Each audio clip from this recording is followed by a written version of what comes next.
do a recording, and yeah, you can imagine.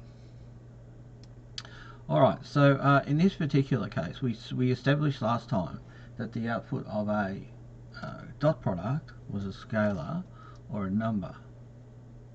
So what is the output? And that was just an indicator. So there's the concept, you see. So the dot product was an indicator of the angle, the direction of the vectors pointing in the same direction. Okay, so for the dot product, we got a number, and it was pointing in the same. It was an indicator for pointing in same direction. And the big one you got to come across was that where they're perpendicular, a dot b is equal to 0. So that was the nub of the conceptual information that came across for your dot product. And then whatever you do from there is fairly straightforward. Alright, so in terms of the cross product, what have you picked up in terms of the outputs for a cross product? So here's an example of its use defining torque. So I'm not so sure that I like the word define sat with the T there, but anyway, that's what it is by way of example. Okay.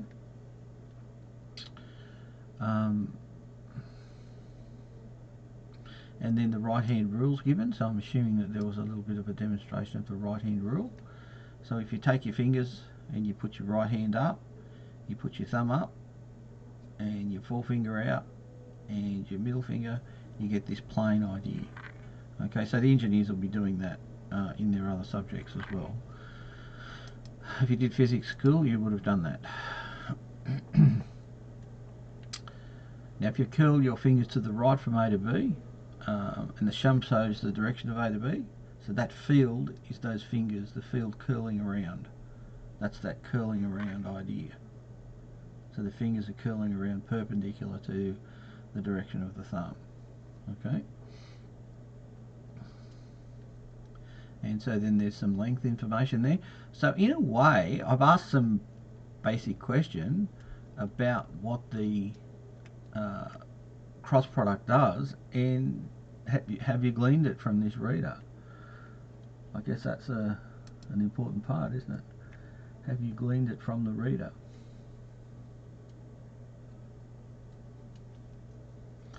So what is the result?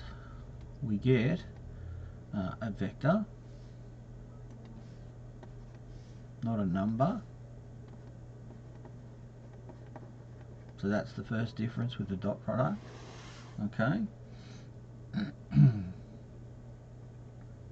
The length is largest when there's perpendicularity, so I'll put that there. When there's perpendicularity, A cross B, the length is the largest. The length of the resulting vector is largest.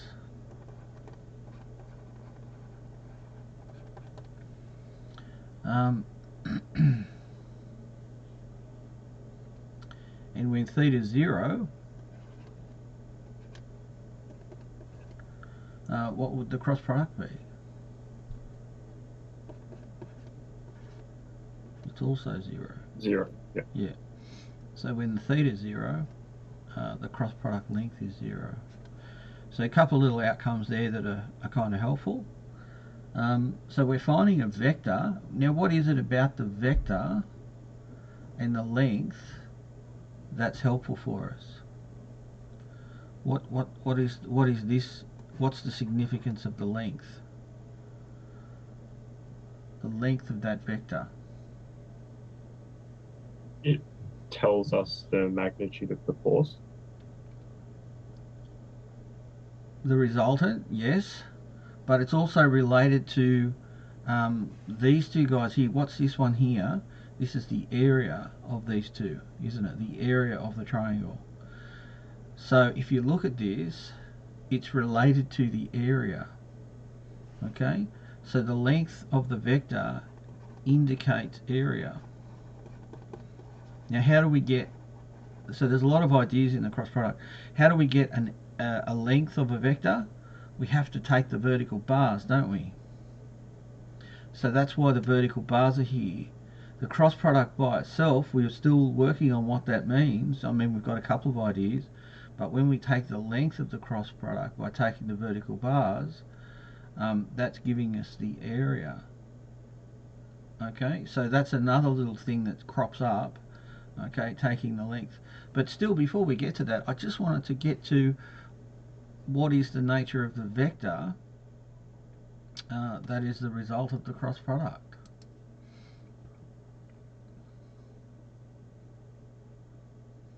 And what's this little n here?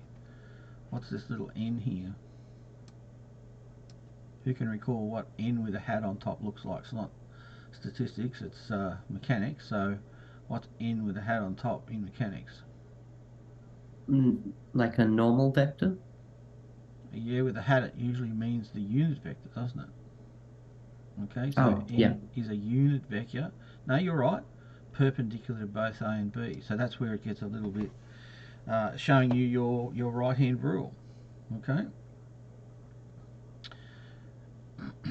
So putting all that together gives you a vector that's a resultant. And if we look at the diagram, oh, this plays, does it? Has she got that so that it plays? Oh, nice. So we put a force on, and we put a force on in the yellow one by pushing down, and the resultant vector is the turning force that goes in due to this F.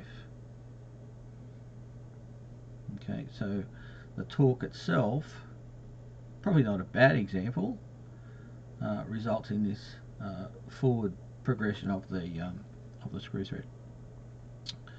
Okay, now that's a screw because it doesn't have a shoulder on it. If that was a machine shoulder on it, you'd call that a bolt, but because it's screw threaded all the way to the head, you'd call that a screw.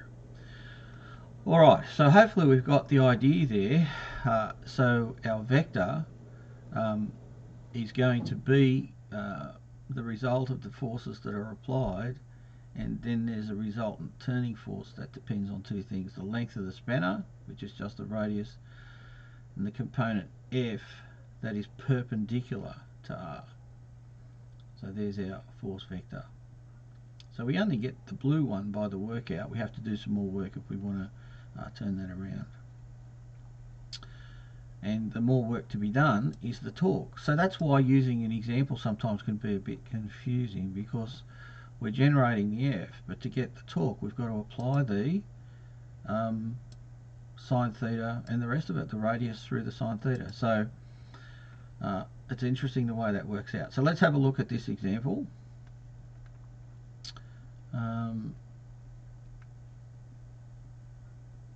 So we've got the cross product. Now you put them in order. I'll show you what that means shortly, but you put them in order. And so this is just showing you that if you have unit vectors, I and j, because these are set up as this, effectively, a 3D shape, you know, effectively it's being put together in your 3D shape, then what you'll have is the result, which is the k, which is the z-axis. So x and y produce a z-axis, which would be vertical to the page there. Alright, so calculations, when you put them together literally by ijk. Now the confusion might be coming from the fact that you have not used matrices and determinants a lot. Okay, so this might be new for you. Given that you're starting matrices and determinants and stuff this week, it might be new. But what I want to say to you is this is not terribly over the top difficult. It's an example of using a 3x3 matrix. This thing here is called a 3x3 matrix, and the vertical bars mean that we're going to take a determinant. So you can have, you can have matrices just like this, just with these kinds of things. Okay, you'll learn all this. Okay, then you can also have them with You know, these kinds of things, they can be numbered. They don't have to be any particular order. Okay, and then you get the special ones which have got the vertical bars, and the vertical bars, so you can do operations, maths operations on these. That's the expectation, right? So I'm always banging on about getting you to what are you expecting, but the vertical bars is the determinant, and there's a particular way that you unpack the vertical bars. Okay, so the vertical bars are being given to you in this definition here. Okay, so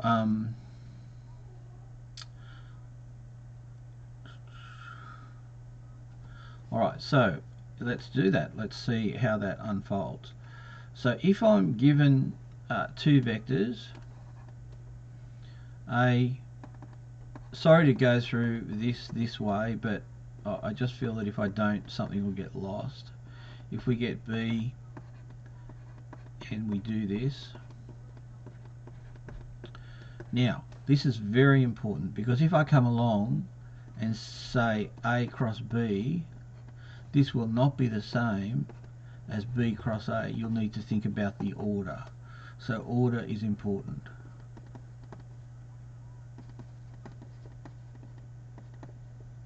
So we're using one subset of the concept of matrices in determinant form to get this cross product out, and you'll learn more about matrix operations and stuff, maths you can do on them later this week, or is it?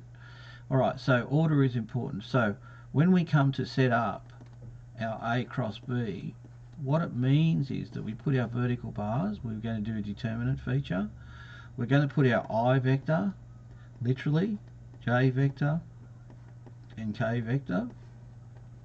The one that comes first goes in here. The one that goes second goes in here. Now if that changes, this entries here change, so please be aware of that. Okay, now the way that we do this is that we start off with I. So I'm just going to change colors a couple of times. So we start off with I, and to set up your determinant, okay, you bring I out and you're going to do the submatrix, and the submatrix is the things that are not crossed out. So you'll pull A2, A3, B2, B3, and I'm going to stick a big old plus sign down the back because we're going to do the next one, and I'm not going to complete them now, I'm going to come back to them, but that's alright. So then what we'll do is we'll do the J version. Now in the J version, what have we got that's not greened out? A1, A3, B1, B3. They're not greened out. We'll stick a big old plus down the back here. Okay, and you might just hear my voice for the moment. And then the last thing we want to do is the last column, and the rules about this is that you can actually be quite creative in the way that you do your determinants, and you'll learn all that this week. But for our last column, we're going to go across the row, and you'll notice that we're crossing out adjacent, the rows and columns associated with that. So then down here we've got K. Now there's something I've left out, but I'll get to that, and that's not a real nice one, but we'll do A1, A2, B1, B2. Probably not the nicest colour to use, yellow. Okay, so in that sense there, we're going to add all of those together. They'll give us vector results, and that will be what we need. Now I'm going to go back to a generic colour. So has anybody got any questions about how to lay out that part? You're going to sum each of those. These are called submatrices. Now a very important feature of what goes on when you go across a row like this, going across this way, and you may as well learn it now with me, you'll learn it later with Mary anyway, but for each one of these, in fact the whole array can be thought of as a series of addresses. Okay, and any time you go to the first one, so in this case here we're going to go to the first one, this will be minus 1 to the power row plus column. So in this one here, it's minus 1 to the 1 plus 1, which is minus 1 squared. Now, anytime you get a square, because it's an even power, that will result in a 1. So what you're going to get is 1 times I. So you always put this computation as a prefix. So what happens when you do the second one? Well, when you do the second one here, it's going to be minus 1. It's row 1, column 2. Row 1, column 2 gives us an odd. Anytime we get an odd power, we get a negative 1. So this one here is negative 1 times. So that's where that negative, see the negative j sitting there? That's why that exists, because of this computation that's going on. And then this final one here is minus 1, row 1, column 3. Look, I'm warning you that the drudgery associated with determinants is high, but you've got to do it. Okay, don't think that you need to take shortcuts. Just do the drudgery. It'll come back to you later on. Now that's a 1, and so what we got there was a 1. So, and it's not even being written. 1 times k, pointless. 1 times I, pointless. Minus 1 times j, okay, so it's been put in. And as you step through, so for example, if I were to step through and we're doing a different row, because I don't need to do the top row, but then it changes all of the other things, from a matrix point of view, from the point of view of this example, the cross product determinant, I must use the top row because I want ijk out the front. Okay, when you learn this week about your determinants, it doesn't matter which row you use, and you're still doing the swapping in the same way. Okay. Alright, so the reason that I've left a gap there is because essentially what we do now is we put our I vector and we do A1 times B3. So it's A2 times B3, that's a product. Then we subtract, and then we do the product of the other diagonal, which is B2 minus A3. Okay? And this goes on all the way through. A1, B3. See how that... Sorry, just a question. Would it be B2 times A3, not B2 minus A3? Oh, B2 times A3. Yeah, sorry. There, good. I'll squish it up. That looks a bit neater. There you go. And what's this one? B1A3. So that's that product. And this is going to be K A1B2 minus B1A2. So the actual mechanics of doing it, it's not over the top. Okay, now to have a big string across the bottom of the page here, we've got an example here that's being done. I've used the generic one like the reader up the top here, okay, because I wanted to go through the process. Having this big long thing across the bottom here is just kind of like a dead end. What do I do? Well, here it is in numbers. So I would be very careful if I were you, if I do the example and I just do it a bit shortcutty for V and W, the way I would do this, IJK 3, 2, 1, 1, 2, minus 2.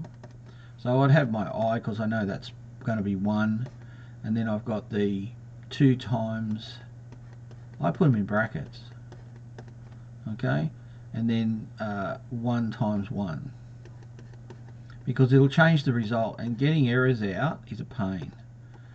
J, okay, so now we're going down the middle T like this. So we've got 3 times. I'm a big believer in using brackets. You can ignore me if you want to. Should it be 2 times 1 in the I, because we crossed out the column I? 2, sorry, yeah, thanks. Yeah, 2 times 1, thank you. And so we've got this one right because I've crossed it out, you see. And then plus K, which is this one. So we're going to have 3 times 2 minus 1 times 2. So when you're doing your thing, that's minus 2, minus 2. So minus 2 minus 2 is minus 4. So we get minus 4. What have we got there? 2 2s are 4. Hang on.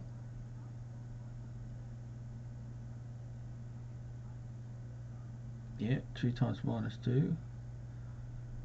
Minus 2 times 1. That was I. So you've got to be careful when you're doing these because you can make a lot of mistakes. Okay, so 2 2 2 1. Then for J we had 3 minus 2 and 1 1. So that's minus 6 minus 1. And this one here is 6 minus 2. Okay. So 3 2 1 1 2 minus 2.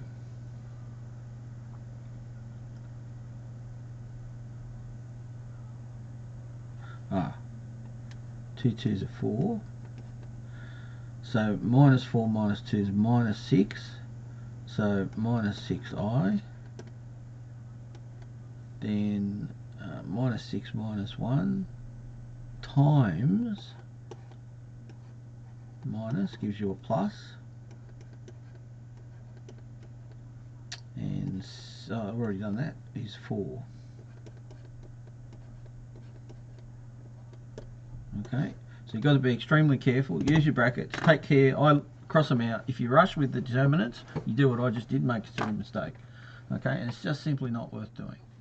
So if you can take your time, it's a lot of drudgery, guys. You're going to use reams and reams of paper. There's just no way around it. If you're going to do practice on the McClellan books, which I recommend you do.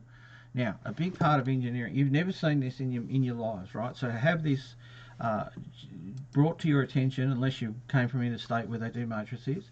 You've never seen this, okay? Now, why would we do matrices? Most of the mathematics that exists in the world today uses this linear algebra. And all of the things that we do in an advanced sense, like calculus, can be inserted through the lens of linear algebra. So it's not something that we want to be dismissive of and just complain about because it's a pain to do. Okay, as students, you want to get this. This is going to be central to your engineering and scientific careers. You want to master this. Okay, now the way that it's been introduced by doing the cross product, there's a whole lot of concepts around matrices and the use of vectors that are important. Okay, and so this is one example. You've been peeled off early as a subset in vectors and had this thrown at you. Now, William, you asked about an example. Is that okay for that particular example? I know you want to talk about planes and stuff, but we'll get to that. Is this example okay? Is there anybody else who wants to make a comment about that? Are we all good with that?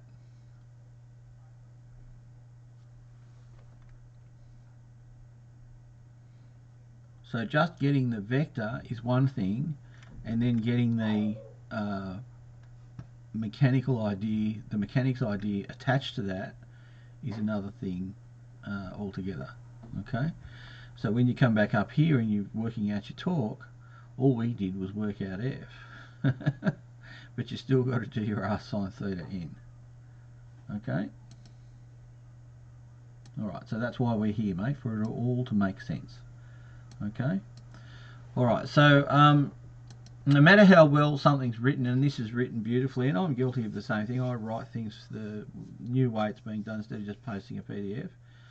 And yes, it's whenever you read a textbook at university, I did a subject once where I passed the subject, but I don't know how, but I had to read the book 3 or 4 times and I still didn't get it. I thought I was going to fail that subject. And I had to go and get different textbooks to understand what I was doing. And about 10 years later, I picked that book up and read it and I understood it. So I don't know if that's just me. I don't want to generalize it because you're all a lot smarter than I am. But, you know, the fact is the reading of a textbook is not enough. In the early stages of your career. Later on, when you've had a bit more experience and practice of pulling things apart, it'll make sense to you. Now, in terms of the approach, before I move off, I'm happy. I think you can all process that. Okay, so let's let's leave that as processed, and we'll come to planes and things like that. But before I do that, I'll just give you a quick indicator of how matrices, what the relevance is to your current day setting. So if I do something like this, this is basic linear graphs. So let's just call it y equals x plus 1. Okay, and then let's do a steeper one that goes through 3. Let's say 2x plus 3. So this one's y equals negative 2x plus 3. So there's your linear, right? These are your linear ideas. Now look at this point here. At school you were taught simultaneous equations. At that point there, they both equal y. Okay, so what you would have done is you would have gone away and said, oh, well, y equals y doesn't do much for us, but x plus 1 equals minus 2x plus 3. That will tell us the solution point for this. Okay, this is linear algebra in action, just without the matrices. Okay, that's why I'm doing it. So if I add, how do I undo? If I add 2 apples to that side, so now I've got 3 apples. If I subtract an apple, number equals 3 minus 1 is 2, and then undo the times, x equals 2/3. So that point there is 2 on 3. That's the x part. Now I can put the y part in and do the adding of fractions.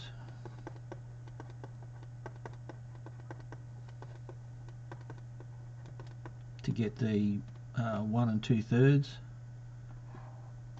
5 on 3 is equal to 1 and 2/3. So we've reconciled all the bits and pieces. Now another way to do this is to put these two equations together,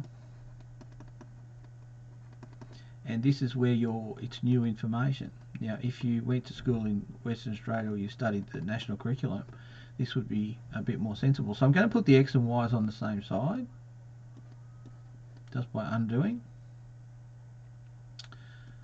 Okay, and then I'm going to do the same with the minus 2x.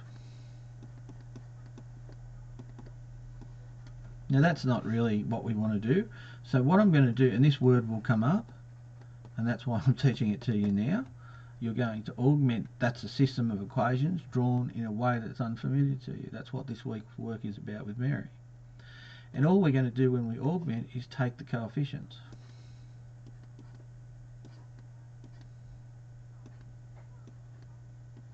So this is a linear algebra system of equations. Okay?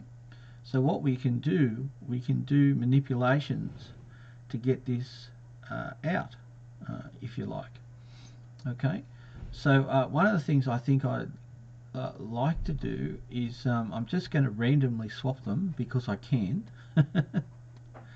So I'm going to have 1, 2, 3, and 1 minus 1, 1. And then I'm going to do a row operation on this, and I'm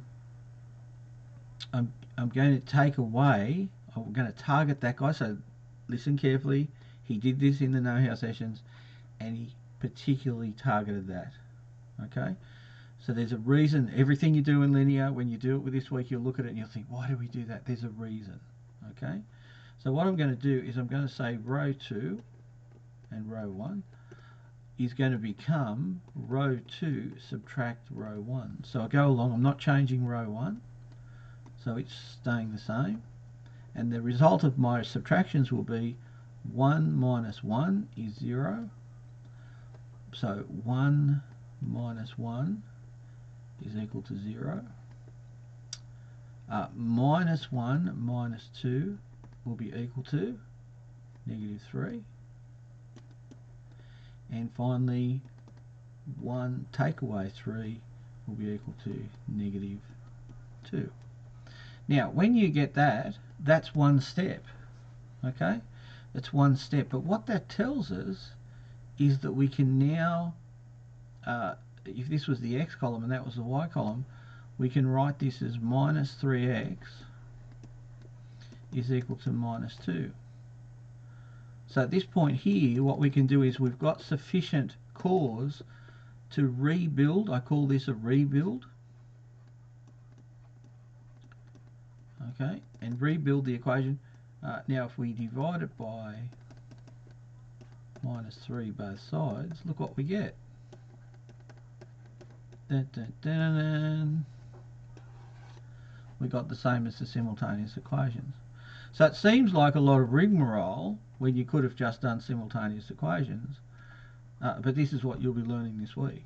And the more you embrace it as a student, the easier math will become in the future, particularly if you're doing any kind of mechanics or physics, any kind of analysis of dynamics. This will be very, very helpful for your future. So I really encourage you to struggle along. Now the other thing that we can do, of course, is we can target this one. So I put a circle around that, and we can do more operations. And this is what you'll find happens. This is a good place. Can we rebuild? Yes, we can, because there's only one variable and one. So this is the variable columns. Variables in y, variables in x, and these are the constants. Okay, so building these up is really something that, you know, augmenting, what did we do? We just took the coefficients.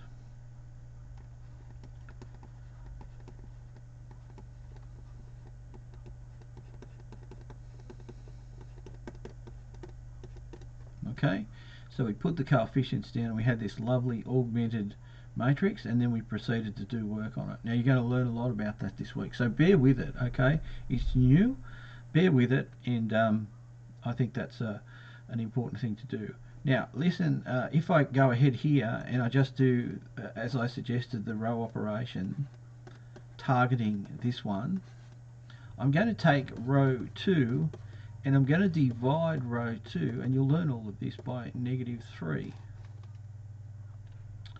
So 0 divided by -3 is 0, -3 divided by -3 is 1, -2 divided by -3 is 2/3. And so what we're able to do, I didn't operate on the first row, so nothing changes there.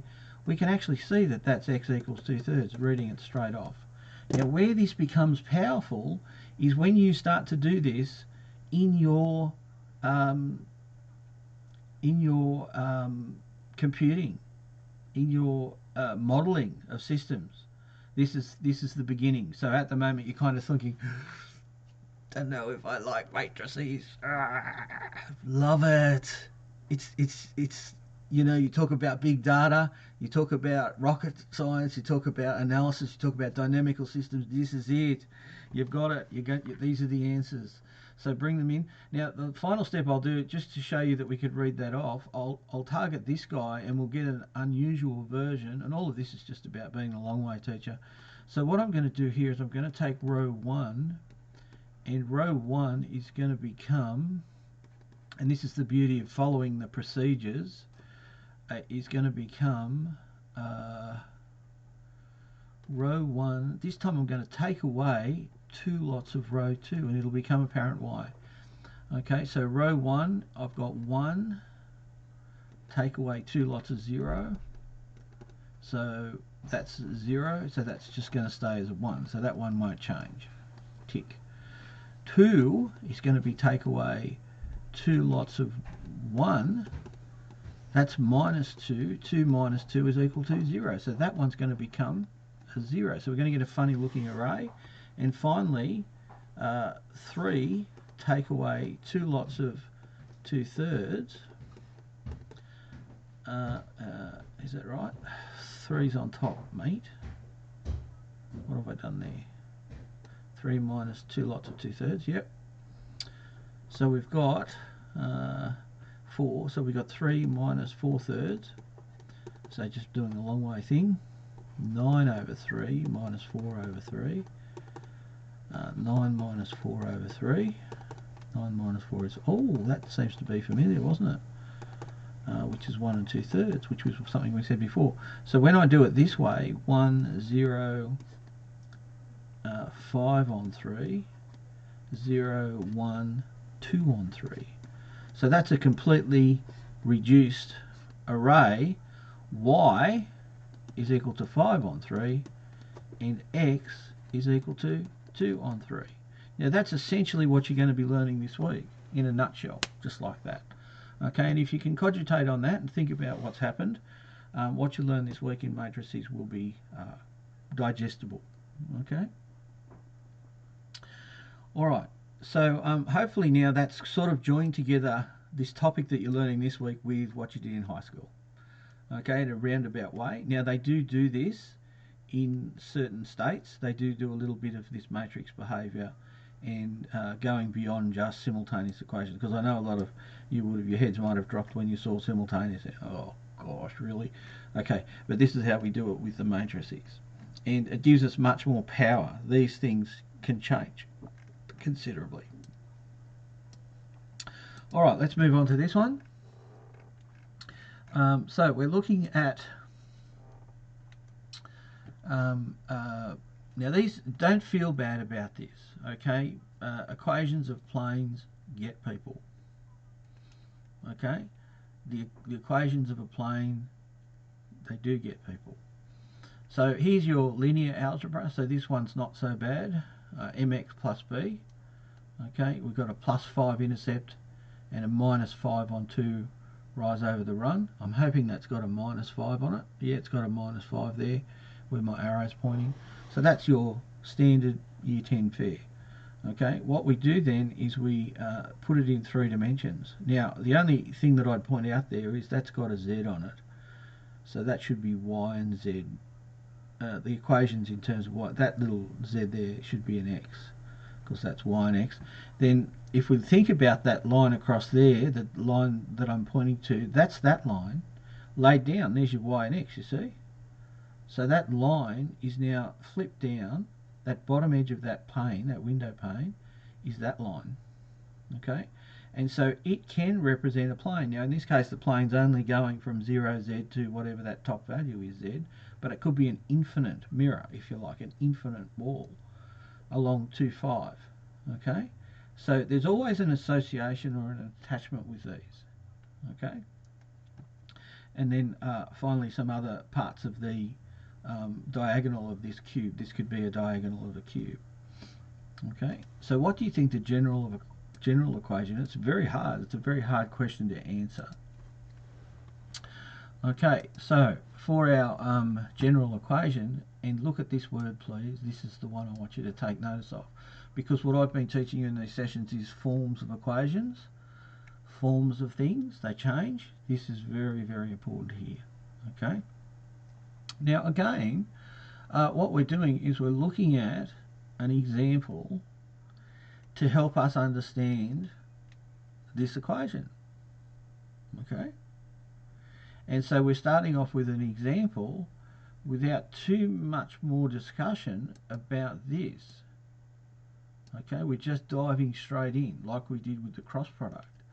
So again, if you ever get something and you want to check it, go to your technology and somebody read out the equation for me. AX, so I'm going to do 6x, what's the next one? Plus 3y, don't know why I put caps on, take that off, and plus, what do we got? C, what are we going to call C? Let's call it 2z, and then we're going to have some d. Let's just be funny for the sake of it. Okay, and we're going to say that's all equal to 0. So before we go off and do the example, let's have a look at the technology and see how it processes this. Oh, isn't that wonderful? Okay, so it is a plane. So use your technology to help you. William, I think this is one of the areas that you're a bit iffy about. Put these in. You know, what happens if you take out something? What happens if I take out the z? Does it just become a line? Is it just a line now? Yeah, it's just a line. So if I put the z in and I don't put another number in, what happens then? So this is where your playing can help. Okay, this is where, so that's been tied to 0. You see, it's been tied to the 0 kind of idea. Okay, So then if you get that one that we had, what was it? Was it the previous one? What would be the equation of this plane? Okay, what would be the equation of this particular plane? Okay, let's try 5x plus 2y minus 10. 5x plus 2y plus z minus 10.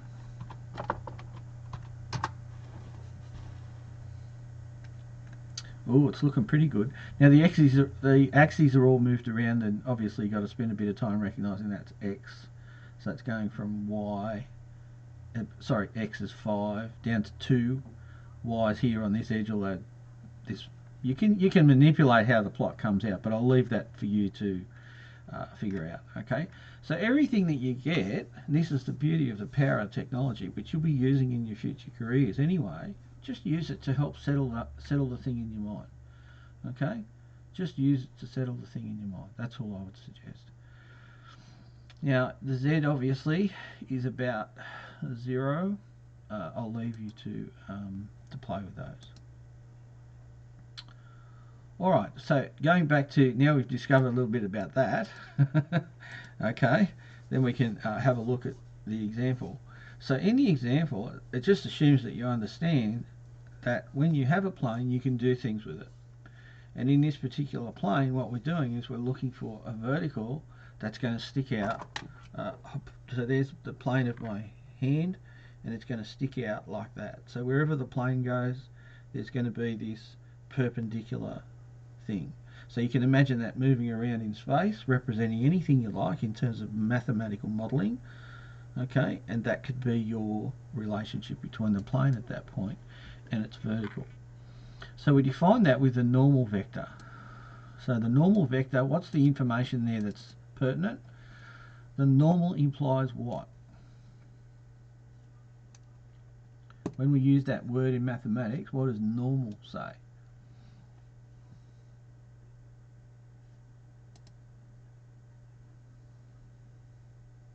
What does normal mean?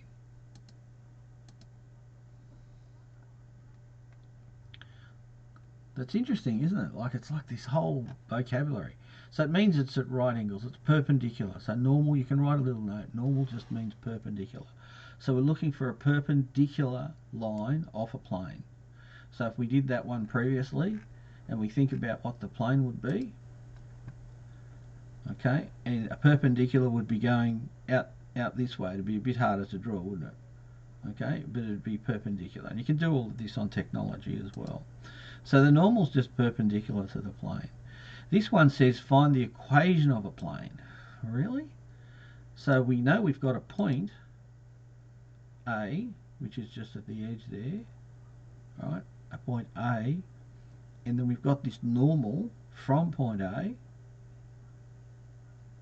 So what about that? How do we get that? So this one here says, well, what we're going to do is we're going to build up the dot product, and we're going to use the dot product to establish the equation. And that's the trick of this. The trick of this one is we're building it using the dot product. So on any plane where there's a perpendicular,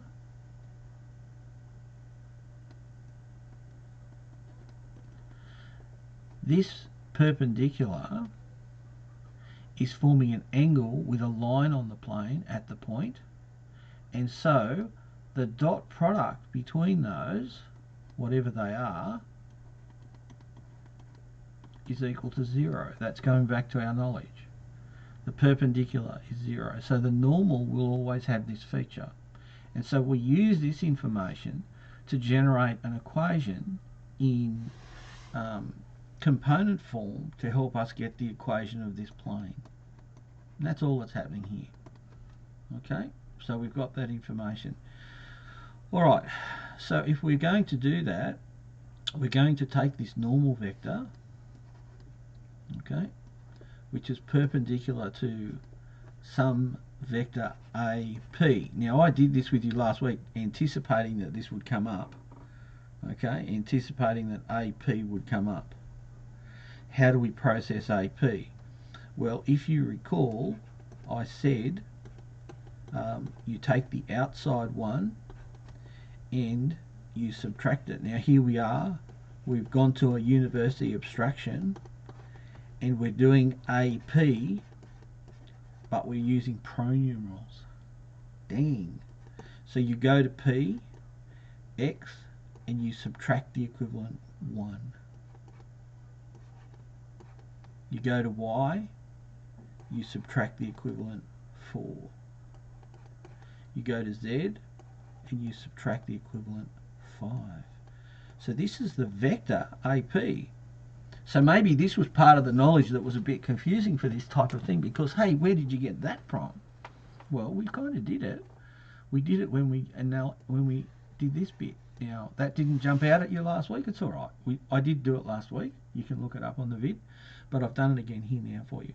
So if I'm going to do this, this thing here, what I'm going to say is that my N vector,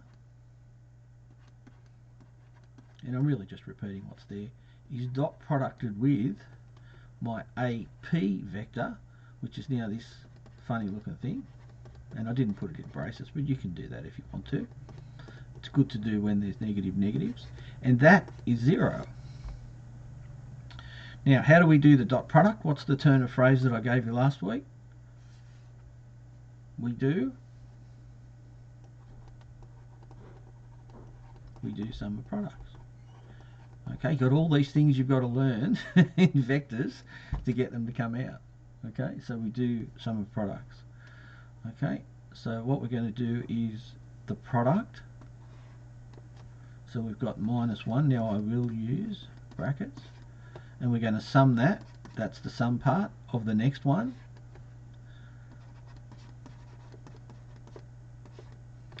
And I'm going to sum that with the next one.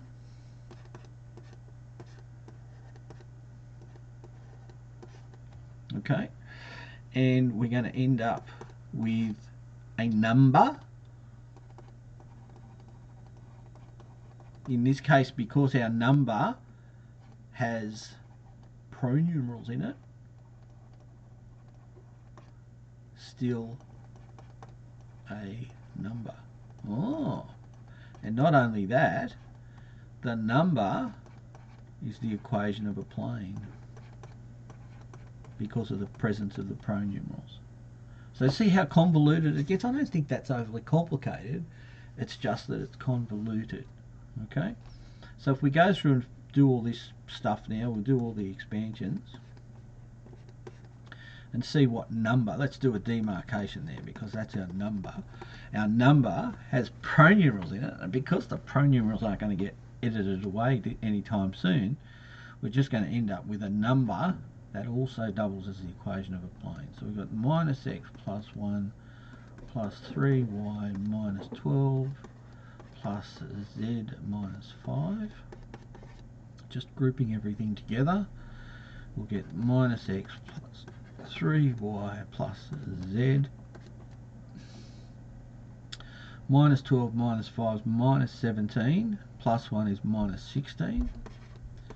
And guess what? That's in the form of a number, a result of the dot product. Okay, cheeky, but it's also the equation of a plane. Okay, so we can go to our technology and we can go, I'll just move that over so you can see it. We'll do -x 3y plus z minus 16, give us a squiz, and that should represent a plane. Now in and of itself, yeah, okay, alright, but anyway, you've got the mechanism now.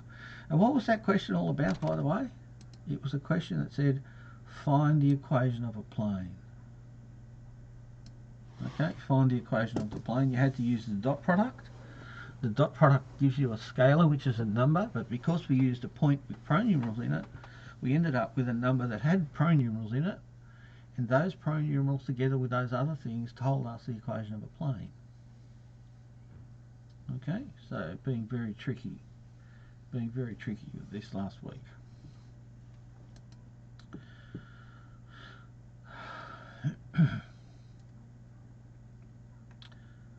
Okay, so how to use this result in a shortcut. Oh, I don't like shortcuts.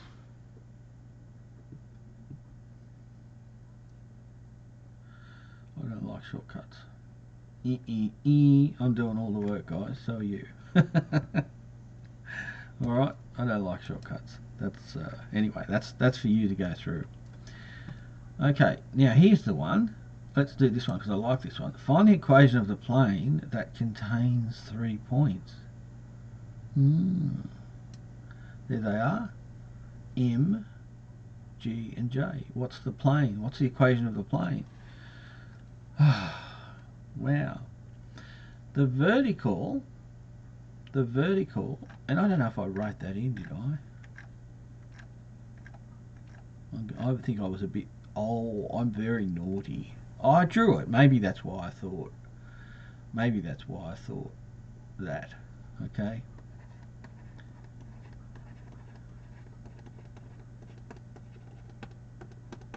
Okay. Maybe I should have done that before. I apologise. So I think following through with this one now is going to be a bit easier, isn't it? Because you're able to get your parts. Okay. So any of the points that can be taken, any two vectors can be cross-producted together, okay, to give us our normal. Okay, so if you think about that, the perpendicular. So any 2 points. So you can do, in this case here, it's G to M and G to J. So how do you do G to M? So if we just write those up, 3, 3, 4. M, G is 1, 2, 3. And J is 5, 4, 7.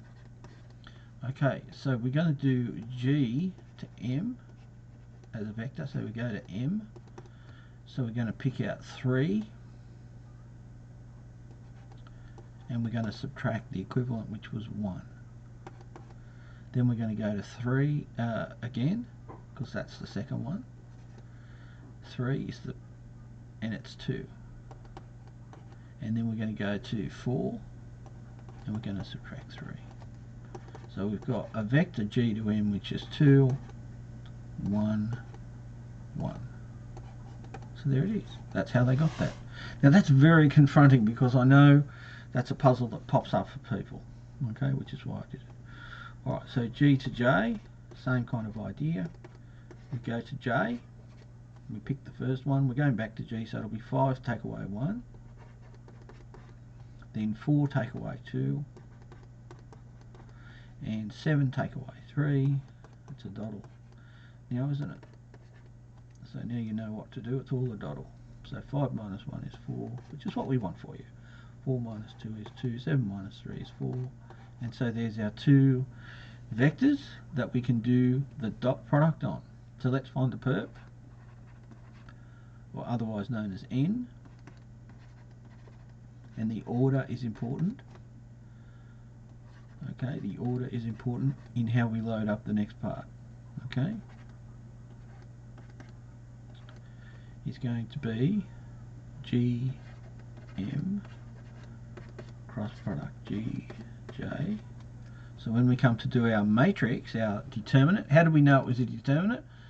Dun, dun, dun, dun, dun, vertical bars. Okay, so we've got I, J, K.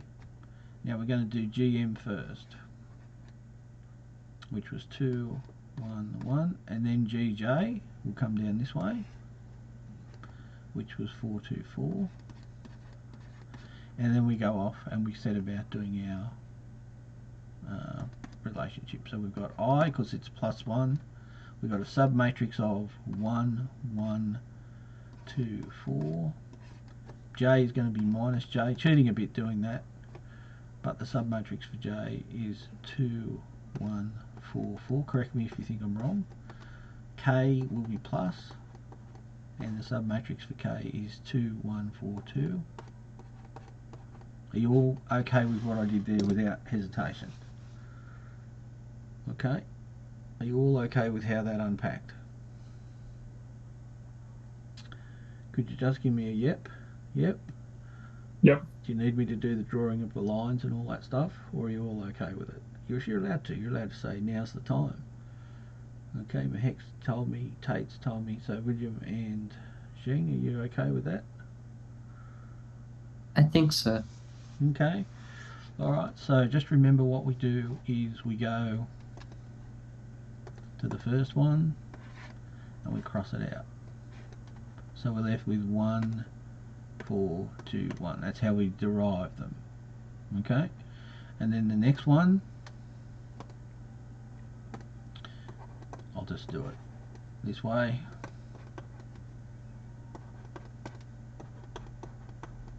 So the middle one, J, is 2, 1, 2, 1, 4, 4. And don't forget the middle one's got the minus on it because it's minus 1 to the power 1 plus 2, which is minus 1 to the power 3, which is an odd.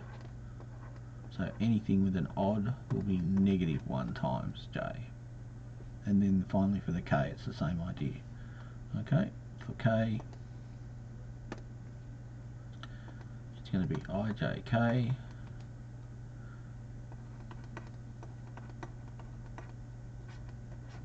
And we're left with 2, 1, 4, 2. That's how we get the submatrix. Okay, so that's pulling those together, and then obviously we've got to finalise it. Okay, and it's kind of done that, but we'll do it anyway. Big bracket. Can I cheat now? Can I do that instead of writing it all out? 1, 4 minus 2, 1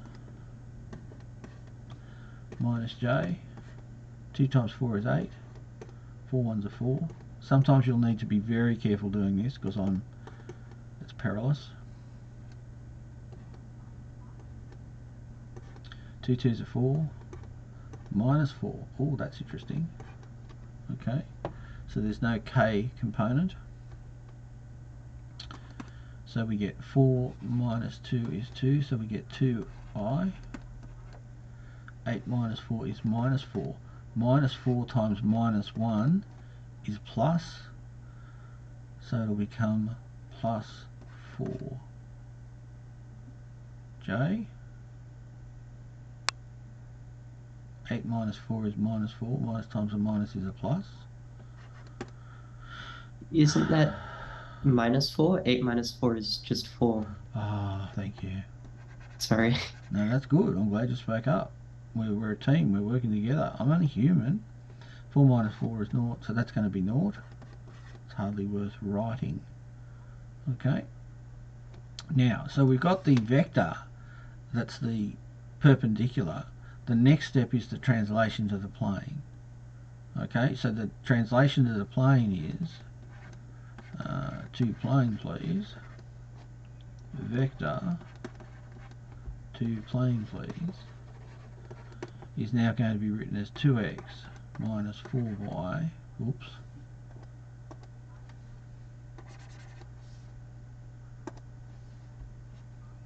minus 4y plus 0z plus this d, okay, which is equal to 0, okay, and what else have we got?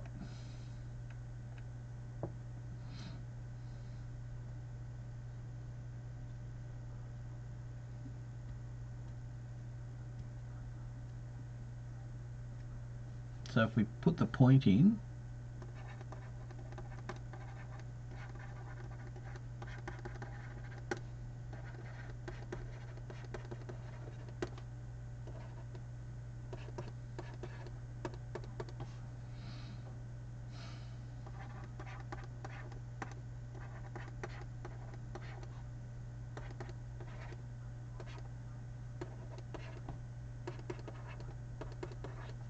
so this is now the discovery of D.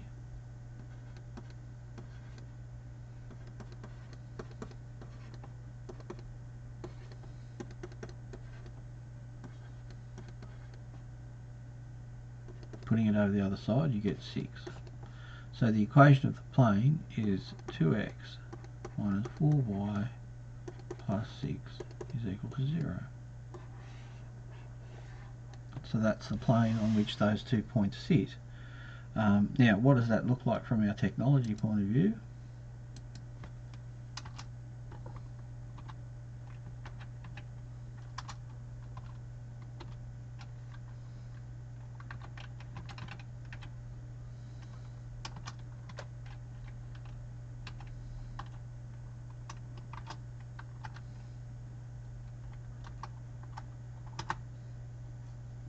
It's just going to give us a 2D print. I can get that to print as a plane, but I won't spend the time now doing that. We can do a plot. Okay, so there's often a little bit of a rigmarole to get to the point that you've got to get to. So there's some skills intermediately that have to be learned and developed. This is a big translation from a sum of products, 0 through to a number that is the output of the sum of products or the dot product.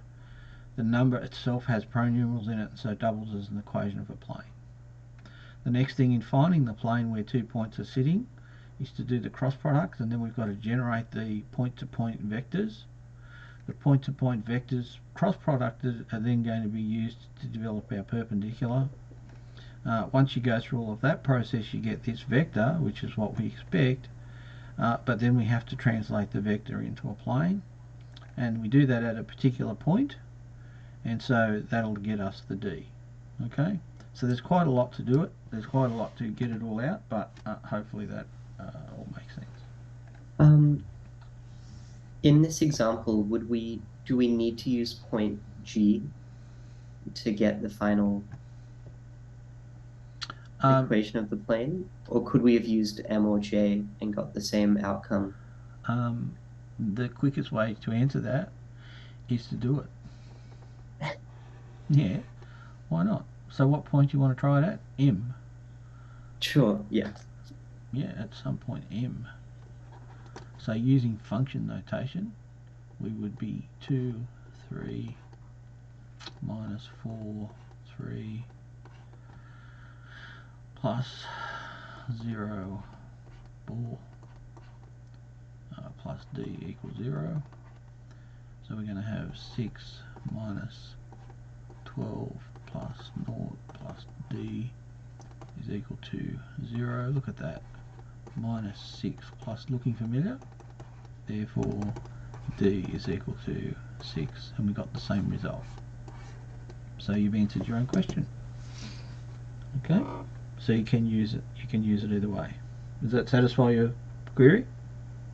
Yeah, so as long as we're getting a normal from any of the points we have, then we can get. So the normal Right. comes from the. Oh wait, yeah. Yeah, just slow down. Okay, so the normal comes from the cross product. Yes. That's what a cross product gives you. That's the bit I left out at the top. Okay, so you get this normal from the cross product. That's the thing that helps you establish what the equation of the plane is. Okay, remember that if you do the cross product for this one here,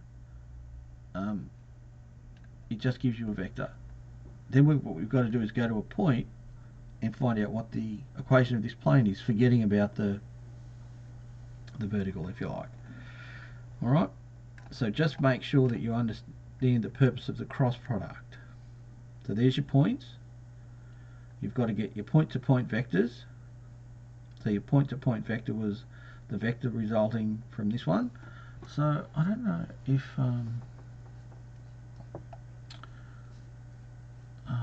it might be too much. So 3, 3, 4.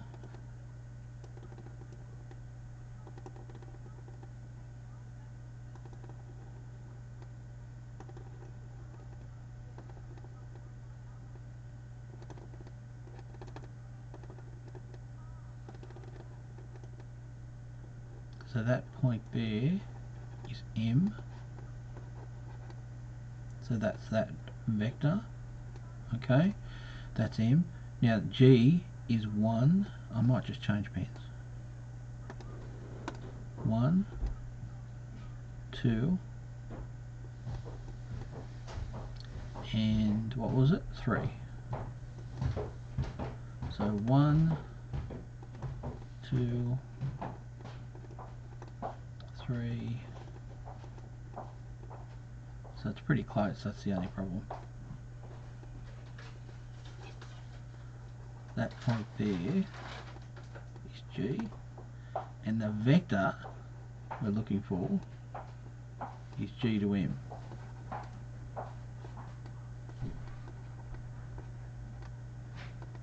And that came out as a vector 2, 1, 1. Okay, so that vector up there. Now, if we look at the vector, the other one, GJ, I've got to put J in. It's going to get a bit messy because I haven't left enough room, I think. But that's 5, 4, and 7, which will be up here somewhere. So effectively what we've got is this great big up here, drive this up here,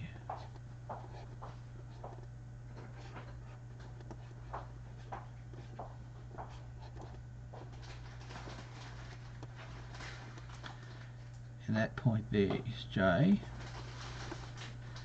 and then we've got G to J. So G to J, so it's a bit hard to see, but it's on a slant. So G to J is on a slant like that, and that represents the plane.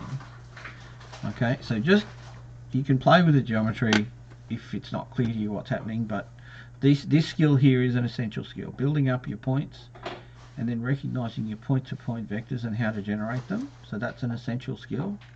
And then once you've got your two vectors, recognizing that when you take the dot product of the vectors, that's effectively going to give you a plane, okay, because of the perpendicular. So then we can generate the plane information from either one of the points. So a little bit of work there, I think. A little bit of, yeah.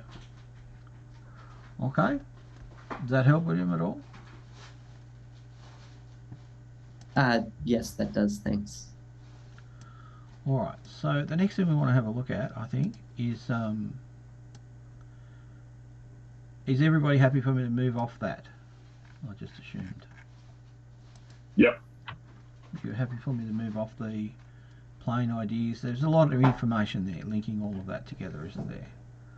Okay, and there's a lot of info there linking all that together. Alright, so the equation of a line in 3 dimensions, this is quite complicated, but it's a good one because it's needed in future work. So all of this stuff that you do with planes and equations, if it's demystified to some degree, you should be reasonably happy about doing them. Alright, I'm just going to pause the video because it's just over an hour long, so let me just stop that.